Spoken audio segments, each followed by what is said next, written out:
All right, to our experts now for their thoughts and whether it's still even possible to achieve success in Afghanistan. Stephen Staples is president of the Rideau Institute. David Burkeson, director of the Center for Military and Strategic Studies at the University of Calgary, and journalist Nellifer Pazira. Films and her writings and films on Afghanistan are known literally around the world. Okay, everybody agrees that things have gone poorly for the coalition side, the Canadian side, in the last few years, and that the Taliban has made a comeback. But let me take it to the next step, and you hear it kind of hinted at in Brian's item. You know, has this war been lost, Stephen? Well, I think it's clear that we're not winning it. All of the metrics, as you mentioned, are pointing to the point that things are not going better. In fact, the UN report this month, again, dismal statistics, 43% increase in the number of security incidents in just this year over last year. The number of civilians killed, particularly from airstrikes, but also insurgent attacks, is up. And the number of regions in the country seems to be falling under insurgent control has been increasing. But that all falls under the it's not going well. It's not, How about it's not going well. Is it lost? I don't think it's necessarily lost yet, although the clock is ticking. And I was reading a report written by the former American ambassador to Afghanistan who said essentially we have enough troops there to prevent the Taliban from winning, from taking over, but not enough to achieve victory. And generally the consensus is that victory won't come through military means. So that's why everyone agrees a new strategy is required. David? It's not lost yet. This latest American thrust, for example, represents a different sort of an effort than we've seen in the past. And I'll give you an example. What our own troops have been able to do in neighboring Kandahar provinces, because we're so relatively light on the ground, we've really only got about 800 combat soldiers out of the 2,600 or so troops we've got there. It's that we raid certain villages, we take whatever we can find, and then we have to withdraw, and then we have to go back into those villages, and we have to lose people. We suffer casualties to retake the same ground. But isn't that a losing proposition? Yeah, it is a losing proposition. If that doesn't change, exactly, it's going to be a loss. Exactly. And what the Americans are trying now is to actually hold ground and to separate the people from the Taliban. Now, I think we have to see whether that works, both in Helmand Province with this current operation and in the larger picture in the south and in the east. A lot more American troops, hopefully more NATO troops, because if you don't get security first, then you're not going to get the development and the diplomatic and all the rest of that needs to be really done in order to win this war. Nellifer, nobody at this table knows that country as well as you do. Is the war lost on the coalition side? For the Afghans, it isn't really. They still believe very strongly in, and I think we also have to be clear that when we say war, we only think of the South. But there is another part of the country which is really enjoying a kind of a prosperity and relative peace.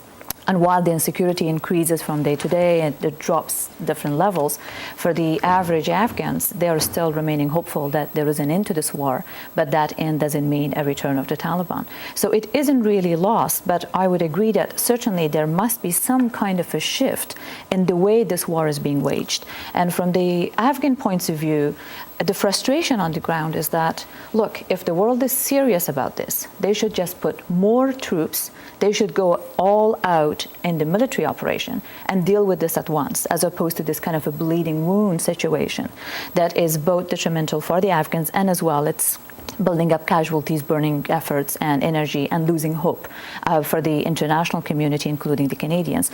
The majority of the population are in favor of having just basically a lot more military efforts, concentrated and getting it done and cleaning it. That's what they're saying. That's the language, in fact, a lot of Afghans are using, both in the South and also in other parts of the country. There is also a sense of, or else if you don't do it, then let the Taliban take over. It's almost that kind of a sense of resignation. So it's left to the world now to see what they actually are committed and willing to do. All right. Well, what does have to happen now? Is it more soldiers, too? I don't think that's going to do it. I think there needs to be a political process to go along with this, Peter. I find it interesting that most of the major political parties that are running in the election coming up in August have some form of reconciliation in terms of their platforms, which means they're going to have to deal with the fundamental political issues that is fueling the insurgency in order to reduce the amount of conflict that's going on. Is that code for negotiations? Everyone sitting down at the same table? I think it is, and I think generally that people are feeling that this is going to end up not with a military victory, but with a lot of people sitting around a table, maybe with people that we don't like very much, but coming with being clear on what our objectives are, what our minimum demands will be, and being prepared to also take the long haul so that we get that security situation. If we have some kind of peace agreement there, some kind of negotiated understanding there, then we may not necessarily need all those thousands of troops, and maybe the Afghan security forces will be enough that they will be able to contain any kind of spoilers that might be present. Can I jump in on this one? The negotiations have been going on undercover. I mean, you know, there's been a lot. Saudis have been really heavily involved in that because they've been. President Karzai has been making a lot of efforts in trying to actually bring the Saudis to the table. It's been almost about a year that they are coming in under sort of covered mentions of, bringing Taliban and even some of the hardcores to the table. And this is why the government's been somewhat really insistent on wanting to make sure the international community is not directly dictating that, but Karzai wants that to be his victory, so to speak.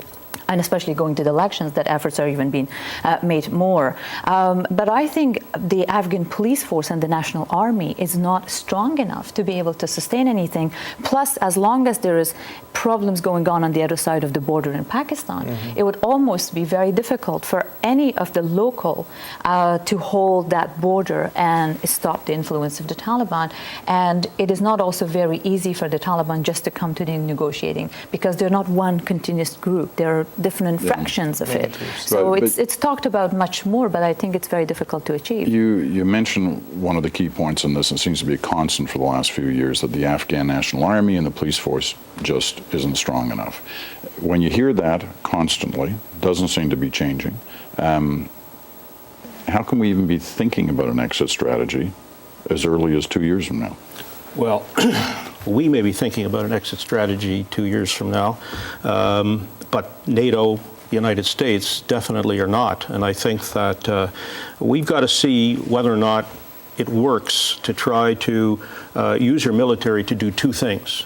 And one is what the Americans are trying to do now, which is to take and hold the territory, put your troops out amongst the people so that they feel secure, they feel safe, beyond the intimidation of the Taliban. It's very, very important. But how do we do that with what General Natinchuk said in this remarkable interview with Brian a couple of nights ago? We the hollow army, the army's tired. We can't do it. We don't have the equipment or the men and women. And maybe we can't do it. Maybe Canada can't do it.